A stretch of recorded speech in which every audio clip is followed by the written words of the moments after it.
चौथी रकत में सूरह फातिहा के बाद हम क़ालू हस्बुनल्लाहु व निअमल वकील पढ़ लें, उसके बाद सलाम फेर कर 100 बार ये कहें कि रब्बे इन्नी मग़लूबुन फंतसिर, रब्बे इन्नी मग़लूबुन फंतसिर।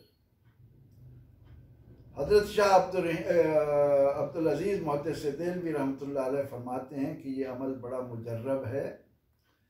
और इससे अल्लाह रब्बुल इज़्ज़त मसाइब व आलाम को दूर फरमा देता है। तो अल्लाह रब्बुल इज़्ज़त हमें ये नमाज, ये 4 रकत,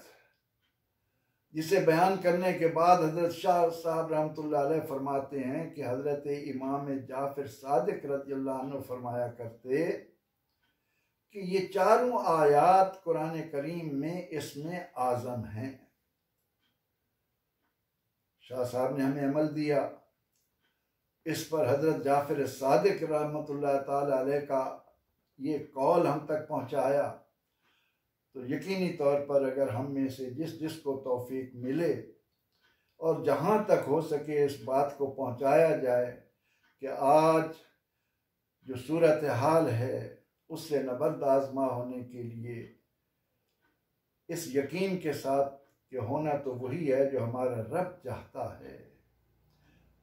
तो जितना मुमकिन हो सके हम अपने रब की रहमत को दावत दें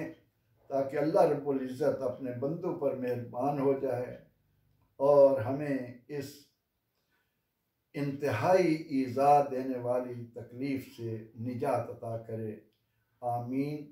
व आखिर दावाना अनिल हम्दुलिल्लाहि रब्बिल आलमीन।